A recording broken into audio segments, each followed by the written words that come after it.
Zvromin Marta. That's happy 8th of March in Russia. Oh, who told you that? I'm probably murdering it. Emma in Russia. Yeah, yes. to send me an audio. Zvromin Marta. Zvromin Marta.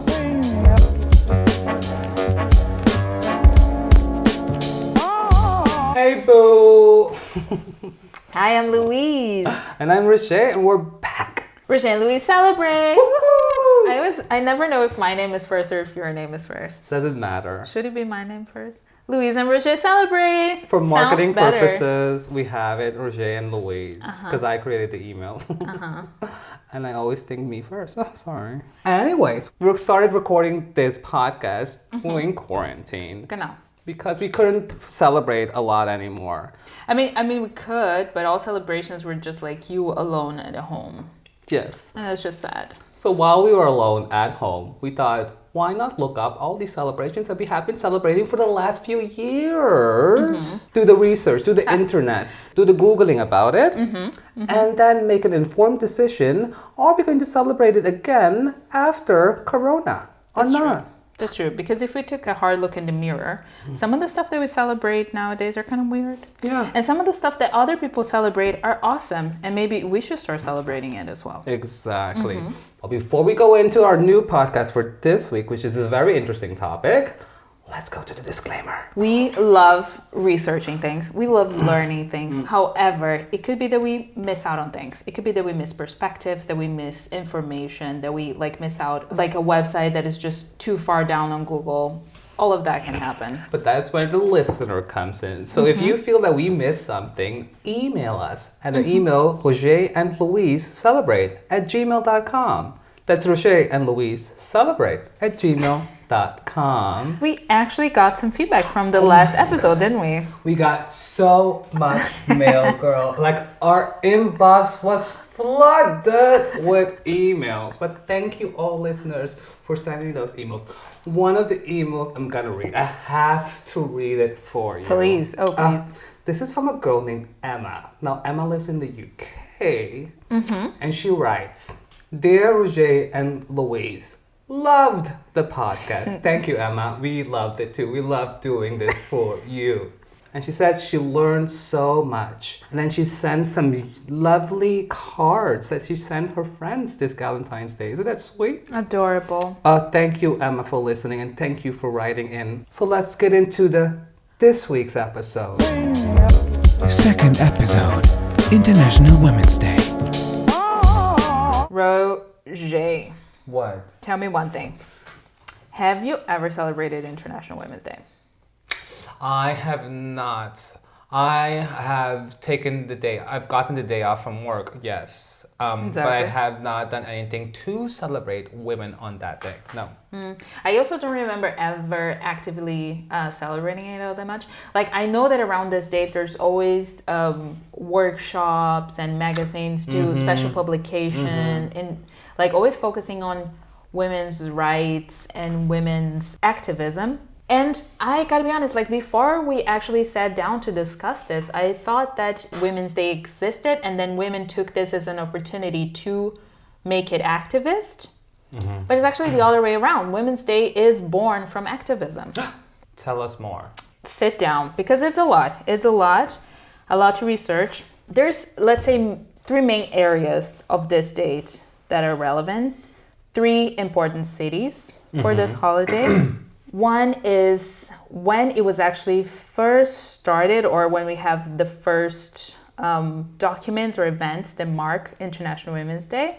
The second is how did it become an international event? And the third is why the 8th of March. Yes. So let's start with the actual first date. The year is 1909. Okay, that's long ago. That's more than 100 years ago. Exactly. And women exist for even longer than that. But before that, we weren't even allowed to vote. Can you believe that?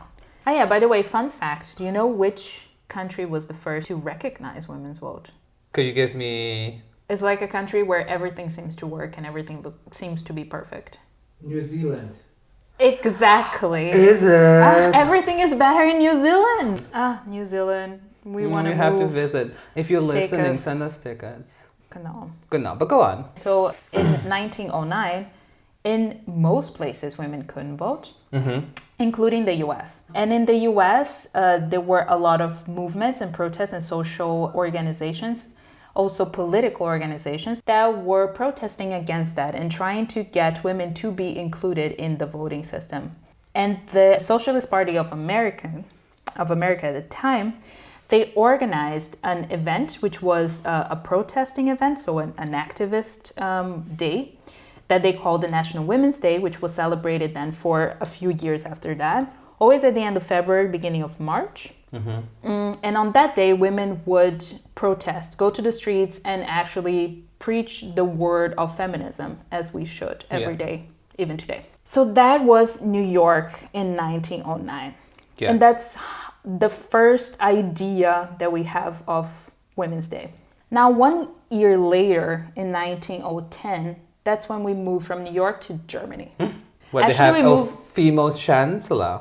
I think that was she the first female chancellor? Was she the first female chancellor? I think so. German person in the room? I don't know. Okay. That's okay. That's what we get. Emma, Thank you, producer. if you're listening, Yeah. Emma from Germany, if you're listening, you can send us an email again next week And tell us about that. and inform us. Yes. So we actually that's actually I'm lying because we're not in Germany, we're in Copenhagen, so we're in Denmark. However, is a German person, Clara Zetkins. She's a German activist, and she was single, she was married, she was a lesbian. What was she? This is such stereotypes about feminists. No, I'm just interested. Not all feminists is lesbians. No, shocking. She was married, actually, and her husband was also involved in politics, I think. I think he was also involved in the socialist movement, in Germany. Was he straight? Was he gay? They were married. I hope for their sex life that they were both straight. I don't know if they were, just as long as they were happy. That is true. Yes. That is true. As long as they're happy. Yes. I'm not going to get into people's bedrooms. As long as they're happy. But anyway, this is not about Clara's sex life. Yeah. This is about Clara's activism. Yes. She was part of the International Socialist Women Conferences organization. They had the first one in Stuttgart. She was part of that. And then they moved the second one in 1910 to Denmark in Copenhagen. Okay. Around 100 women. It's not 1910, it's just 1910. Oh, yeah, true. 1910, sorry. Or a few years later. Like 10K years later. Well, that's when I see us getting equal rights, okay? Then we're close, yes. Exactly. Maybe then we'll be getting the same pay as men. Well. Anyway, this is 1910. Yes. Denmark. International Socialist Women Conferences. Clara, she comes in. The room is filled with around 100 women from 17 countries. Mostly European countries. Mostly European. And she pitches the idea of taking the protesting day that we talked about before in New York, which was the National Women's Day. It was actually called that. And make it an international thing where everyone starts to celebrate it. And people were like, duh, yeah, we need this. So you started lobbying for it? I don't even think she had to lobby. Like, it was a room filled with feminist women. I think everyone was immediately like, hallelujah, yes. Yeah, so they liked it, but she had to lobby for it so that the world would recognize this day as an international. That's true. Because, like the different countries at least. Yeah, it didn't happen from one day to the next. Like even the UN took a while to recognize this as an official holiday. But what made the UN change? Well, apparently there were, like when Clara first pitched the idea, people were like, yeah, sure. But then it kind of died off a little bit. And then in the 60s, when there were again a lot of social-driven movements in a lot of different areas, including the feminist movement that also was very in power at that time, then the UN took a second look at that, and then it actually only recognized in 75, so 1975. 1975, yes. Exactly. So that was how it became international. Yes. Now the third point. The exact date. The exact date, 8th of March. And how this connects to Russia. Because I always knew that Women's Day was huge in Russia. I actually do have a friend, Emma, who... Is she? Yeah, in Russia. She lived in Russia and she experienced that in Russia and she said it was crazy. She said like... Crazy good. Yeah, but her actual words were like, it's like Mother's Day on steroids. What do they do? What's the tradition? I'm going to get to that. Okay. But first, why the 8th of March? Yes. 8th of March. Why? The year 1917. And that is towards the end of the First World War. And basically, women were literally carrying the country on their shoulders because men were out there fighting, dying all over Europe. How was actually... side note, how did money come in? I mean, nobody was working. Everybody was at war. Well, women were working. Oh, they were doing the other jobs. They were carrying the country on their shoulders. Taking care of the babies, but also making sure that food was provided. Exactly. And at some point they were like, okay, this is enough. So then they took to the streets and they started protest in St. Petersburg, which at the time was called Petrograd. And they started a strike that lasted 4 days. And in that strike, they were demanding for bread and peace, which are basics, essentials. Yeah, travel essentials. But it was the women who first started the whole strike there. The women started the first strike. Yeah. And this is like, it comes to mind, it's not the first time that women started strikes that had such amazing consequences. Because also in France, for example, it was when women took to the streets to be like, we need bread, give us bread. Yeah. A lot of women and bread. That's a big part of they're main caregivers. revolutions. So the strike lasted 4 days. And this strike led to even more protests and more strike and more opposition against the Tsar at the time, who was the leader of Russia during the war. And those protests took over the whole of Russia, and that actually kind of gave the spark that started the Russian Revolution of 1917. All by women. All by women. This strike is started on the 8th of March. And that's why now we celebrate the 8th of March.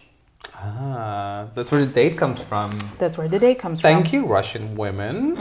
Thank you for your contribution. Thank you for your service. Also German women. But also, then again... American women. All Thank you, women. all women. Yeah. All women. Thank you for fighting the fight, because it's a lot. It's a lot.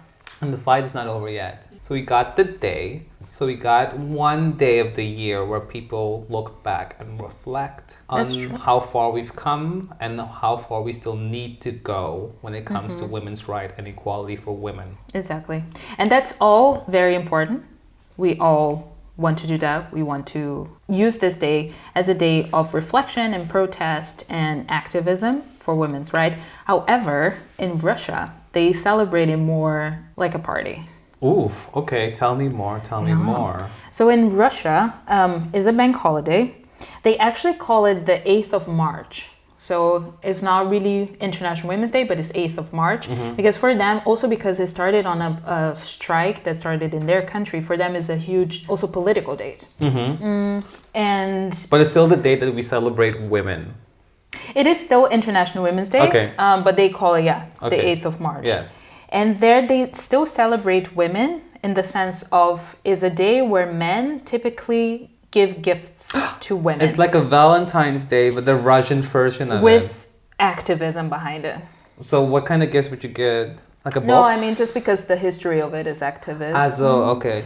But the gifts are regular gifts. So it's like usually flowers, chocolates. Like apparently you can go like small. If it's just a friend, you just give a little flower. If it's your mom, you like get her a proper gift, like a proper gift. A PlayStation 5. A car. Both. Yeah. And it's a day also that is celebrated in terms of like parties. So it's normally a day that families get together, friends get together, they sit around the table, they share a delicious meal, they open up a bottle of champagne. It's like a serious celebration. But then, where we celebrate women, the women. The women are the main subject of the... Yeah, the women are the main subject of it. But it's just because, like, for example, here or also back home, like, what I have in my mind of Women's Day is what I mentioned, like, you have some workshops and books do, I don't know, special editions with female authors, or on TV you would see more female directors, but it's not like you have the urge of being like, let me open a bottle of champagne. It's International Women's Day. And it's like, I like both, like we should reflect, we should take this seriously because, I mean, I am here because so many women before me fought for me to be here with all the privilege that I have. So I should be using this privilege to fight for other women to also be here with me, you know? But look at that. Of all countries, Russia celebrating women. But I also feel like it's that one day that we celebrate and the next day we forget about it. There's one thing that I gotta criticize about 8th of March in Russia that I heard that one thing that they do is that on this day, men take over household duties for women.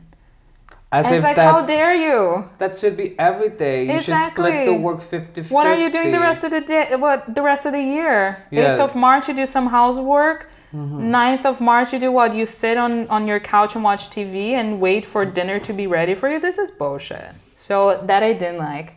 But I like the idea of like, you know, actually treating yourself. It's a rumor, by the way. It's a rumor, so we're not 100% sure. Emma, email us if it's true. Emma from Russia. Email us again. Yes. Do you think they realized Emma is a fake person? Yes, she does. That is it for International Women's Day. We will be celebrating it. We love the history filled with activist women showing us how it's done. And we love champagne. So everything right with this holiday. Yes, we should celebrate. But hey, listeners out there, would you celebrate based on the information that we shared with you? Let us know. Are you celebrating it? How are you celebrating it? Yeah. Did you get any ideas? Emma, if you know... Emma or anyone. Anyone. Because Emma's doing a lot of work now with all that emailing. While we were recording this, we got another email from Emma. Emma, thank you. So if you got any tips for us on what to discuss next month or all of one of the upcoming months, send us away. Yeah, we're super excited to get email. You know which email it was? I don't know. You need to tell us. You need to say it again. Rogier and Louise celebrate at gmail.com. Sorry again. That's Rogier and Louise celebrate at gmail.com. But you can also find us on all the socials like the Instagram, the Spotify, the YouTube, the Apple, anywhere where you can listen to podcasts, you can find us. Find us there and see you soon. Yes. Thank you for listening. Ciao. Thank you for listening to Rogier and Louise Celebrate. But what men are activists for women's rights? I don't know. What men Why are we talking about men now? Yes, it's all about women. How did our producer turn the tables around Because on he Women's is Day a man. of all dates to get us to talk about men? Get out of here.